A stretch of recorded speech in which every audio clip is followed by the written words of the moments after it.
If you've ever watched a man in his late 30s celebrate a goal like it's his very first, you already know this isn't just fandom. It's what psychology calls a self-efficacy effect, and it's a big part of why people don't just admire him, they feel personally invested in him. Point 1. His work ethic gives people permission to believe in effort.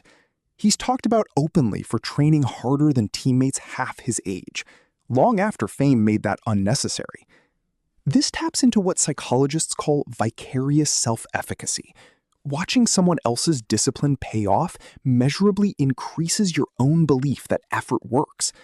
You're not just watching a footballer train. You're watching proof that showing up consistently actually changes outcomes. For a lot of people, that's more motivating than any highlight reel. It's evidence, not inspiration. Point 2. His origin story reads like it was written on purpose. Raised in a working-class family in Madeira, he became one of the most recognizable athletes on Earth. This kind of arc activates what's called narrative transportation. Rags to riches stories pull people in more deeply than stories that start from privilege, because the emotional distance traveled is the whole point. The story isn't just he's good, it's he came from nothing and he still made it. That gap between where he started and where he ended up is doing a lot of the emotional work, even for fans who've never followed football closely. Point 3. He still celebrates like it matters. 2 decades into a career, he still reacts to scoring like it's new. Full body, unguarded, immediate. This is emotional authenticity at work. Unfiltered expression reads as trustworthy in a way composed, practiced reactions don't.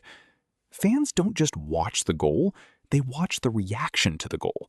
And that reaction feels like proof he still cares as much as they do. It's rare to watch someone at the top for that long and still see the joy look real. Point 4.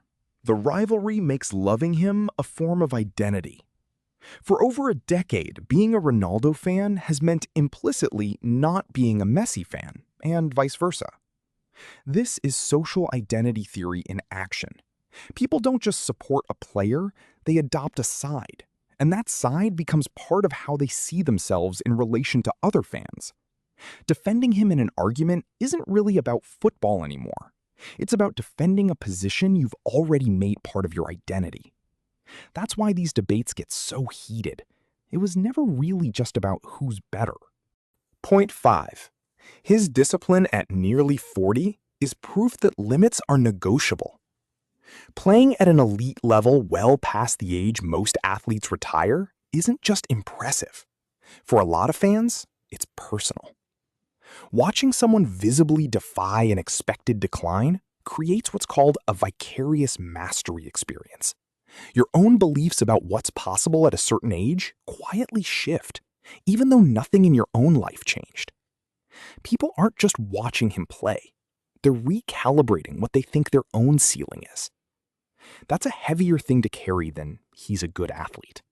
It's closer to maybe I'm not out of time either. Point 6. He still looks hungry despite having everything most athletes could dream of. And he still trains, still competes, still seems unsatisfied. That restlessness is exactly what makes him relatable to people who feel the same way about their own lives, chasing something even after enough was already achieved. It reframes wanting more, even after success, from a flaw into something closer to a defining trait. For a lot of fans, that's the real draw, not the trophies, but the refusal to consider himself finished. Every one of these comes from the same place. People don't just watch him play. They use him to test their own beliefs about effort, age, and how much is actually possible if you refuse to stop. That's not really about football. That's about permission. If any of this resonated, it's probably not really about him at all. It's about the version of yourself that hasn't given up on believing effort still works.